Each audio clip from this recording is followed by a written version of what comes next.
If you're pressed for time and need to do your nails really fast, this is going to be the mani for you. I'm doing both nails today and I'm keeping the video under 8 minutes. I only had about an hour to do my nails. I had some other stuff I needed to do the one night. So I thought, okay, what can I do really fast that'll still look fun on my nails?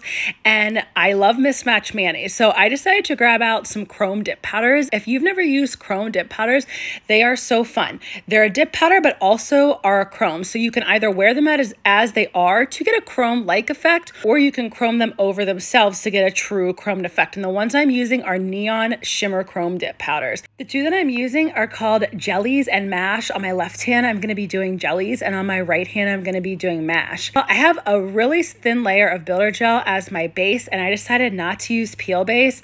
I didn't even want to bother with peel base since I was only going to be doing one layer of the actual dip. If you are going to be doing only one layer of a dip, you want to make sure that it is a dip that's going to show up. I think the best thing to do is using a shimmer powder, and these chrome neon shimmers are perfect because I wasn't worried about if my nails were perfect, if my cuticle lines were perfect. This was just like, how fast could I get a mani done and still have it look nice? Because we don't always have a ton of time to do our nails, right?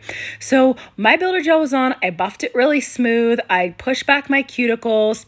Since I was using gels to dip my nails, I made sure that I dehydrated them and used a layer of primer. Then I went in with a layer of gel base and fully cured that. And then I went in with my dip powders. When you're using gels to dip, you want to make sure you keep them as thin as possible because you want your gels to be able to fully cure in the lamp with the dip powders on. That's something that I've learned over the past few years doing my nails with gels, doing dip manis with gels. If you make your layers too thick, your dip powder is going to have trouble curing. It's definitely easier for light colors to cure than dark colors, but even with light colors, you want to make sure that your gel base is applied as thin as possible. Whenever you're using gel to dip, it's not going to fully cure until you cure it under the lamp. So it's not going to get hard like when you're using dip liquids. For solids and shimmers, you want to pour the powder over. That is going to give you the most consistent application for solids and shimmers. And then if you're doing glitters, foils, or flakes, you want to lay your nail flat. I like to use either a cupcake liner or one of these dip cups like I have. When you're doing foils, flakes, and shimmers, they'll help you to be able to have enough room to lay your nail nicely into it. Now, I made sure, since I was using a shimmer, that I really got the shimmer all over my nail. And I really made sure first that the gel base was went over my entire nail. And then when I did my shimmer, I'd pour it over, tap it off my nail, and then pour it over again at least once or twice. Since I wasn't doing more than one layer of the dip, I wanted to make sure that the gel fully soaked it up.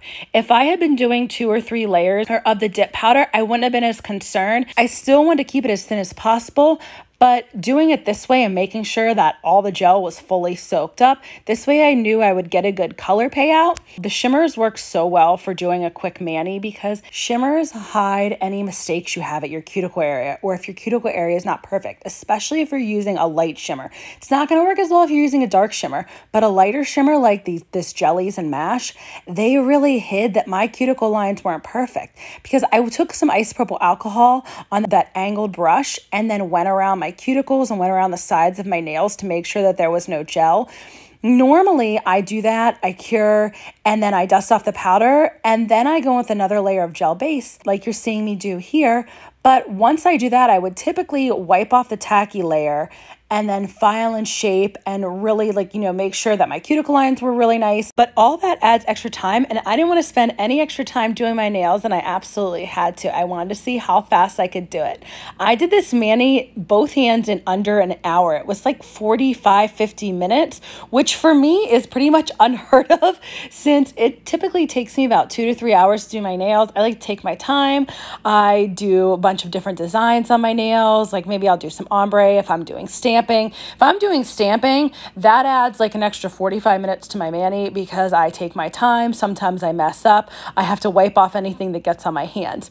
So since I didn't do any of that this time, I was able to see how fast that I could do my nails. And I absolutely ended up loving these manis. I wore them for about a week.